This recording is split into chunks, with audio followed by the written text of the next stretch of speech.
First time Daali ಅವ್ರನ್ನ ಮಾತಾಡ್ಸಿದ್ದು ಏನು ಮಾತಾಡ್ಸಿದ್ರಿ ಅಂತ ನೆನಪಿದ್ಯಾ?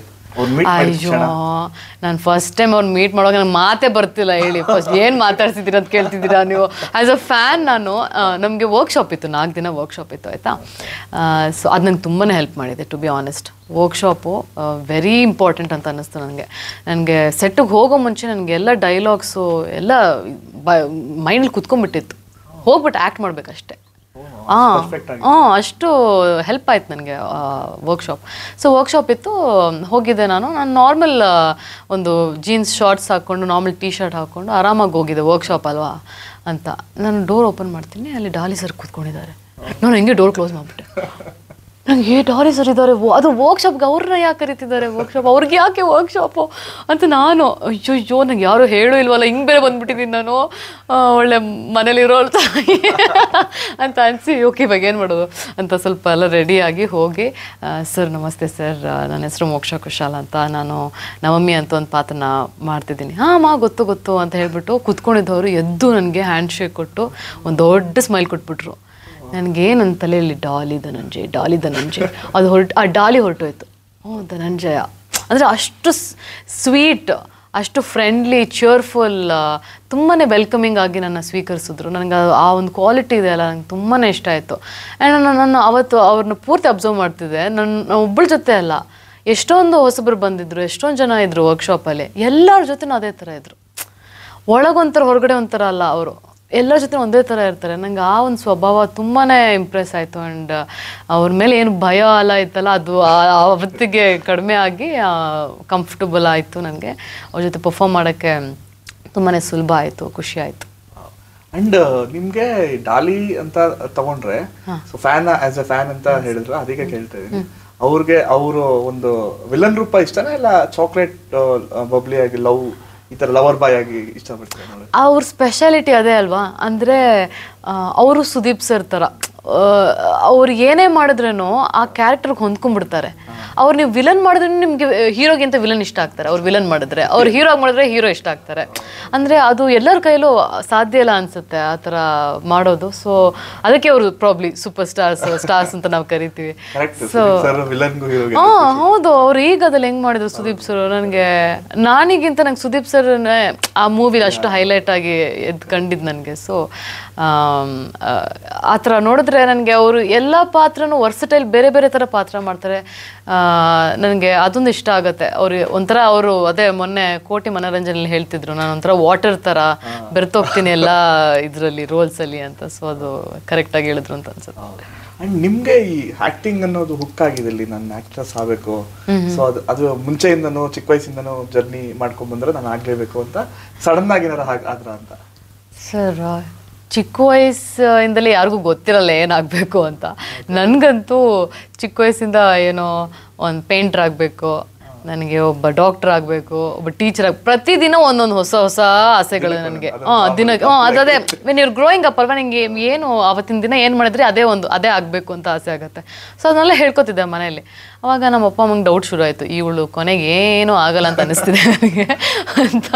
ಸೊ ಈ ಥರ ನಾನು ಆಲ್ರೌಂಡರ್ ಆಗಿದ್ದೆ, ಎಜುಕೇಷನಲ್ಲಿದ್ದೆ, ಸ್ಪೋರ್ಟ್ಸಲ್ಲಿದ್ದೆ. ನಮ್ಮಪ್ಪ ಸ್ಪೋರ್ಟ್ಸ್ ಮ್ಯಾನ್ ಆಗಿದ್ದರು. ಸೊ ಅದರಿಂದ ನಂಗೊಂದು ಇನ್ಸ್ಪೈರ್ ಆಗಿ ನಾನು ಸ್ಪೋರ್ಟ್ಸ್ ಮ್ಯಾನ್ ಆಗಿದ್ದೆ. ಆ್ಯಂಡ್ ಡ್ರಾಮಾದಲ್ಲಿದ್ದೆ, ಡ್ಯಾನ್ಸಲ್ಲಿದ್ದೆ, ಸಿಂಗಿಂಗ್ ಒಂದು ಬಿಟ್ಬಿಟ್ಟು ಎಲ್ಲ ಚೆನ್ನಾಗಿ ಮಾಡ್ತಿದ್ದೆ, ಎಲ್ಲ ಬರ್ತಿತ್ತು. ಸೊ ಆಮೇಲೆ ಹೋಗ್ತಾ ನಾನು ಇಂಜಿನಿಯರಿಂಗ್ ಮಾಡಿದೆ. I mean electronics and communication engineer. So ಆ ಟೈಮಲ್ಲಿ ನಾನು ಮಾಡಲಿಂಗ್ ಸಹ ಮಾಡ್ತಿದ್ದೆ. ಅವಾಗ ಏನಾಗ್ತಿತ್ತು, ನನಗೆ ಓದಿನ ಕಡೆ ಗಮನ ಸ್ವಲ್ಪ ಕಡಿಮೆ ಆಗಿ ಈ ಕಡೆ ಸ್ವಲ್ಪ ಜಾಸ್ತಿ ಇಂಟ್ರೆಸ್ಟ್ ಅನ್ನಿಸ್ತು. ಡಾನ್ಸ್ ಆಗಲಿ ಅಥವಾ ರ್ಯಾಂಪ್ ವಾಕ್ ಆಗಲಿ, ಮಾಡ್ಲಿಂಗ್ ಆಗಲಿ, ನಾವು ಕಾಲೇಜ್ಗೆ ಫೆಸ್ಟ್ಗಳಿಗೆ ಹೋಗ್ತಿದ್ವಿ, ಪರ್ಫಾರ್ಮ್ ಮಾಡ್ತಿದ್ವಿ, ರ್ಯಾಂಪ್ ವಾಕ್ ಮಾಡ್ತಿದ್ವಿ, ಡಾನ್ಸ್ ಮಾಡ್ತಿದ್ವಿ. ಜನರು ಆವಾಗಲೇ ಚೇರ್ ಮಾಡೋರು, ಓ ಮೋಕ್ಷ ಅಂತ ಕ್ರೌಡಲ್ಲಿ. ನನಗೆ ಅದು ಕೇಳ್ಬಿಟ್ಟು ಖುಷಿ ಆಗ್ತಿತ್ತು. ಅಯ್ಯೋ ನಾನು ಯಾರು, ಎಲ್ಲಿಂದ ಬಂದಿದ್ದೀನಿ, ನಾನು ಹೇಗೆ, ಏನೂ ಗೊತ್ತಿಲ್ಲ. ಆವಾಗಲೇ ನನ್ನ ಕಂಡ್ರೆ ಖುಷಿ ಪಡೋರು. ಸೊ ನನಗೆ ಆ ಒಂದು ಅಟೆನ್ಷನ್ ನನಗೆ ಖುಷಿ ಆಗ್ತಿತ್ತು. ಎಸ್, ನಾನು ಮಾಡ್ಲಿಂಗ್ ಮಾಡಿಬಿಟ್ಟೆ ಜನರಿಗೆ ಇಷ್ಟ ಆಗ್ತಿದ್ದೀನಿ. ಪ್ರಾಬ್ಲಿ ನಾನು ಆ್ಯಕ್ಟರ್ ಆದರೆ ಇನ್ನೂ ಜನರಿಗೆ ಇಷ್ಟ ಆಗ್ಬೋದೇನೋ. ಪ್ಲಸ್ ಆಲ್ಸೋ ನನಗೆ one point of time modelling ಸ್ವಲ್ಪ ಒಟ್ ಬೋರ್ ಅನ್ನಿಸ್ತು. ಅಂದರೆ ನನಗೆ ಅದರಲ್ಲಿ ಇನ್ನೂ ಗ್ರೋತ್ ಇಲ್ಲ, ಇನ್ನೂ ಬೆಳಿಬೇಕು ಅಂತ ನನಗೆ ಒಂದು ಸ್ಕೋಪ್ ಅನ್ನಿಸ್ಲಿಲ್ಲ. ಸೊ ನಂಗೆ ಅದಕ್ಕಿಂತ ಇನ್ನೂ ದೊಡ್ಡದೇನು ಮಾಡಬೇಕು ಅಂತ ಅನಿಸಿ ಒಬ್ಬ ಆ್ಯಕ್ಟ್ರ್ ಆಗಬೇಕು ಅಂತ ಫೈನಲಿ ಇಂಜಿನಿಯರಿಂಗ್ ಟೈಮಲ್ಲಿ ಡಿಸೈಡ್ ಮಾಡಿದ್ದು ನಾನು. ಎಷ್ಟು ಆಡಿಷನ್ ಕೊಟ್ಟಿರ್ಬೋದು ನೀವು ಇದುವರೆಗೂ? ತುಂಬ ಕೊಟ್ಟಿದ್ದೀನಿ ಸರ್ ನಾನು, ತುಂಬ ಕೊಟ್ಟಿದ್ದೀನಿ. ಕೆಲವೊಂದು ವರ್ಕ್ ಆಗೋದು, ಕೆಲವೊಂದು ವರ್ಕ್ ಆಗಲ್ಲ. ಅಂದರೆ ನನಗೆ ಯಾವ್ದು ಬೇಕು ಅದು ಸಿಗ್ತಿರ್ಲಿಲ್ಲ. ಆ್ಯಂಡ್ ಆಲ್ಸೋ ಏನಂದರೆ ಆಡಿಷನ್ ಫಸ್ಟ್ ಕೊಡ್ತಿದ್ದೆ, ಆಮೇಲೆ ಸಿನಿಮಾ ಸ್ಟೋರಿ ಇಷ್ಟ ಆಗಿಲ್ಲ, ನನ್ನ ಕ್ಯಾರೆಕ್ಟರ್ ಇಷ್ಟ ಆಗಿಲ್ಲ ಅಂದರೆ ನಾನು ಮಾಡೋಕ್ಕೆ ಹೋಗ್ತಿರ್ಲಿಲ್ಲ. ನಂಗೆ ಮಾಡಿದ್ರೆ ಒಂದು ಒಳ್ಳೆ ಸಿನಿಮಾ ಮಾಡಬೇಕು, ಒಂದು ಒಳ್ಳೆ ಕ್ಯಾರೆಕ್ಟರ್ ಮಾಡಬೇಕು, ಮಾಡಿದ್ರೆ ಜನರು ಅದನ್ನ ಜ್ಞಾಪಕ ಇಟ್ಕೊಬೇಕು, ಆ ಥರ ಒಂದು ಅನಿಸಿ ನಾನು ಜಾಸ್ತಿ ಸಿನಿಮಾ ಮಾಡೋಕ್ಕೂ ಹೋಗಲಿಲ್ಲ. ಅದಕ್ಕೆ ನಾನು ಒಂದು ಸ್ವಲ್ಪ ಬ್ರೇಕು ತೊಗೊಂಡೆ. ಆಫ್ಟರ್ ನವರತ್ನ ಆದಮೇಲೆ ಒಂದು ಬ್ರೇಕ್ ತೊಗೊಂಡೆ. ನನಗೆ ಬೇಕಿತ್ತು ಅದು, ಒಂದು ಒಳ್ಳೆ ಸಿನಿಮಾ ಬಂದರೆ ಮಾತ್ರ ಮಾಡೋಣ ಅಂತಲೇ ನಾನು ಇಷ್ಟು ವರ್ಷ ವೇಟ್ ಮಾಡಿದ್ದೆ. ಓಕೆ. ಆ್ಯಂಡ್ ಈಗ ಡಾಲಿ ಧನಂಜಯ್ ಅವರು ಒಂದು ಕಡೆ ಆದರೆ ಸ್ಟಾರ್ ಕ್ಯಾಸ್ಟು, ನಾವು ಬೇರೆ ಆ್ಯಕ್ಟರ್ಸ್ಗಳು ತೊಗೊಂಡ್ರೆ ಎಲ್ಲ ತುಂಬ ದೊಡ್ಡ ದಿಗ್ಗಜರು ಇದ್ದಾರೆ. ಸೊ ನೀವು ಸೆಂಟ್ರಲ್ಲಿ ಈಗ ಆ ಒಂದು ಕಲ್ಪನೆ ಹೆಂಗಿತ್ತು ಅಂತ, ಈಗ ರಂಗಾಯಣ ರಘು ಸರ್, ತಾರಾ ಮೇಡಮ್, ಈ ತರ ಆಕ್ಟರ್ಸ್ ಮತ್ತೆ ಆಕ್ಟ್ ಮಾಡೋದು, ಸೊ ಅವ್ರು ಅಂದ್ರೆ ಎಲ್ಲೋ ಒಂದ್ ಕಡೆ ಮಿಸ್ ಆಗ್ಬಾರ್ದು, ಮ್ಯಾಚ್ ಮಾಡಬೇಕು. ಹೌದು. ಇಲ್ಲ ಸರ್, ಪ್ರೆಷರ್ ಅಂತೂ ಇತ್ತು, ನನಗೆ ಪ್ರೆಷರ್ ಅಂತೂ ಇತ್ತು. ಯಾಕಂದರೆ ಸದಾ ಅವ್ರನ್ನ ಟಿ ವಿಲಿ ಥಿಯೇಟ್ರಲ್ಲಿ ನೋಡಿ ನನಗೆ ಅದೇ ಸ್ಟಾರ್ ಆಗಿ ಉಳ್ಕೊಂಡಿದ್ರಲ್ವಾ. ಫಸ್ಟ್ ಟೈಮ್ ಅವರು ನನ್ನ ಸಿನಿಮಾ, ಅದು ನಾನು ನಟಿಯಾಗಿ ಅಭಿನಯಿಸ್ತಿರೋದ್ರಲ್ಲಿ ನನ್ನ ಜೊತೆ ಪರ್ಫಾರ್ಮ್ ಮಾಡ್ತಿದ್ದಾರೆ, ನಾನು ಬೆಸ್ಟ್ ಕೊಡಬೇಕು. ಅವರಂತೂ ಕೊಡ್ತಾರೆ, ಅವ್ರು 100% ಒನ್ ಟೇಕಿಗೆ ಓಕೆ ಡನ್, ಎಸ್. ಸೊ ನಾನು ಅವ್ರ ಟೈಮ್ ವೇಸ್ಟ್ ಮಾಡಬಾರ್ದು, ನಾನು ಅವ್ರನ್ನೂ ಇಂಪ್ರೆಸ್ ಮಾಡಬೇಕು. ಸೊ ತುಂಬ ಪ್ರೆಷರ್ ಇತ್ತು. ಆ್ಯಸ್ ಅ ನ್ಯೂ ಕಮರ್ ಇಂಡಸ್ಟ್ರಿಗೆ ಪ್ರೆಷರ್ ಇರತ್ತೆ. ಬಟ್ ಏನು ಚಂದ ಅಂದರೆ ಅವ್ರು ಅಷ್ಟು ದೊಡ್ಡ ಸ್ಟಾರ್ಸ್ ಆದ್ರೂ ಅವ್ರಿಗೊಂದು ಚೂರು ಆ್ಯಟಿಟ್ಯೂಡ್ ಇಲ್ಲದೆ ಅವರಷ್ಟು ಫ್ರೆಂಡ್ಲಿಯಾಗಿರೋದು ನೋಡ್ಬಿಟ್ಟು ನನಗೆ ಆಶ್ಚರ್ಯ ಆಗುತ್ತೆ. ನಾವು ಸುಮ್ಮನೆ ಅನ್ಕೋತೀವಿ ಸ್ಟಾರ್ಸ್ ಅಂದರೆ ಆ್ಯಟಿಟ್ಯೂಡ್ ಇರುತ್ತೆ, ಅವ್ರನ್ನ ಹೆಂಗೆ ಮಾತಾಡ್ಸೋದು, ಅವ್ರು ನಮ್ಮನ್ನ ತಿರುಗು ನೋಡಲ್ಲ ಅಂತ. ಬರೀ ಸುಳ್ಳು ಅದು. ನೀವು ಒಬ್ಬ ಮನುಷ್ಯನ ಭೇಟಿ ಆಗೋವರೆಗೂ ಅವ್ರು ಏನು ಎತ್ತ ಅಂತ ನೀವು ಏನು ಹೇಳೋಕ್ಕಾಗಲ್ಲ. So I am very lucky ಇಂಥ ಒಂದು ದೊಡ್ಡ ಸ್ಟಾರ್ ಕಾಸ್ಟ್ ಸಿಕ್ಕಿದ್ದು.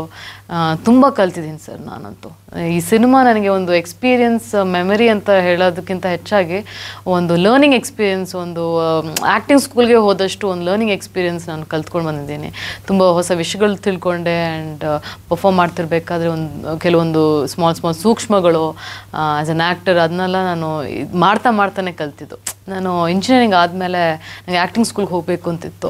ಬಟ್ ಅಫ್ಕೋರ್ಸ್ ನನ್ನ ಪೇರೆಂಟ್ಸ್ ಅಷ್ಟು ಸಪೋರ್ಟಿವ್ ಇರಲಿಲ್ಲ initially, because I come from a very normal middle class family ಅಲ್ವಾ. ಸೊ ಅವ್ರಿಗೆ ಏನಿರುತ್ತೆ ಮಿಡಲ್ ಕ್ಲಾಸ್ ಫ್ಯಾಮಿಲಿ ಆಸೆಗಳು, ಚೆನ್ನಾಗಿ ಓದಿಸಿ ಮದುವೆ ಮಾಡಿ ಮಕ್ಕಳು ಮಾಡ್ಕೊಳ್ಳೋದು. ನನಗೆ ಈ ಥರ ಆರ್ಡಿನರಿ ಲೈಫ್ ಬೇಡಪ್ಪ, ನನಗೊಂದು ಡಿಫ್ರೆಂಟ್ ಲೈಫ್ ಬೇಕು, ನನಗೆ ಏನಿಷ್ಟ ಅದು ಮಾಡೋಕ್ಕೆ ಒಂದು ಫ್ರೀಡಮ್ ಬೇಕು ಅಂತ ಹೇಳಿ ನಾನು ಮನೇಲಿ ಹೇಳಿದಾಗ ಇನಿಷಿಯಲಿ ಸ್ವಲ್ಪ ಗೊಂದಲ ಇತ್ತು ಫ್ಯಾಮಿಲಿಲಿ. ಅದರಿಂದ ನನಗೆ ಆ್ಯಕ್ಟಿಂಗ್ ಸ್ಕೂಲ್ಗೆ ಇವಾಗ ದುಡ್ಡು ಬೇಕಲ್ಲ, ನನಗೆ ಎಲ್ಲಿಂದ ತೊಗೊಂಬರೋದು? ನನಗೆ ಸ್ವಲ್ಪ ಸ್ವಾಭಿಮಾನಿ ಸಹ, ನಮ್ಮ ಅಪ್ಪನ ದುಡ್ಡು ಕೇಳೋಕ್ಕೂ ನಾನು 100 ಸತಿ ಯೋಚನೆ ಮಾಡ್ತೀನಿ. ಸೊ ಬೇಡ ಅಂತ ಅನಿಸಿ ನನ್ನ ಲೈಫ್ ಅದೇ ಈ ಥರ ಶಾರ್ಟ್ ಸಿನಿಮಾ ಮಾಡ್ಕೊಂಡು, ಫೀಚರ್ ಸಿನಿಮಾ ಮಾಡಿಕೊಂಡೆ. ಒಂದು ಎಕ್ಸ್ಪೀರಿಯನ್ಸ್ ಥ್ರೂನೇ ಆ್ಯಕ್ಟಿಂಗ್ನ ಕಲಿಯೋಣ ಅಂತ ಅನಿಸಿ ಬಂದಿದ್ದು ನಾನು. ಎಸ್. ಅಂಡ್ ಅದೇ ಓವರ್ ಆಲ್ ನಿಮ್ ಜರ್ನಿ ನೋಡಿದ್ರೆ ತುಂಬಾ ಏರಿಳಿತಗಳು ಆಲ್ರೆಡಿ ಕಂಡುಬಿಟ್ಟಿದ್ದೀರಾ. ಈಗ ಒಂಚೂರು ಸಕ್ಸಸ್ ಸಿಗ್ತಾ ಇದೆ. ಹೌದೌದು. So it's a big thing. Engineering complete ಮಾಡೇ ಬಂದ್ರಾ ಇಲ್ಲ ಹೇಗೆ? ಡೆಫಿನೆಟ್ಲಿ. ಅಯ್ಯೋ ನಮ್ಮಪ್ಪ ಬರೆ ಹಾಕ್ಬಿಡ್ತಾರೆ ಅಷ್ಟೇ. ಆಮೇಲೆ ಇಲ್ಲ, ಆಫ್ಕೋರ್ಸ್ ಎಸ್. ನಾನು ಹೇಳ್ದಂಗೆ ನಾನು ಅಂದರೆ ಅದ್ರ ಕಡೆ ಒಲವು ಸ್ವಲ್ಪ ಕಡಿಮೆ ಆದ್ರೇನು ನಾನು ಇಂಜಿನಿಯರಿಂಗ್ ವಿತೌಟ್ ಎನಿ ಬ್ಯಾಕ್ 4 ವರ್ಷ ನೀಟಾಗಿ ಓದ್ಬಿಟ್ಟು ಕಂಪ್ಲೀಟ್ ಮಾಡಿ ಡಿಗ್ರಿ ನನ್ನ ಮನೇಲಿದೆ. ನೀವು ಬಂದರೆ ನಿಮಗೆ ಅದ್ರ ಫೋಟೋ ತೋರಿಸ್ತೀನಿ ಪ್ರೂಫ್ಗೆ. ಇಲ್ಲ ನನ್ನ ಇಂಜಿನಿಯರಿಂಗ್ ಲೈಫು ತುಂಬ ಮಜಾ ಆಯಿತು. ನಾನು ತುಂಬಾ ಅದರಲ್ಲಿ ಕಲ್ತಿದ್ದೀನಿ ಸಹ ಅಲ್ಲಿನೂ.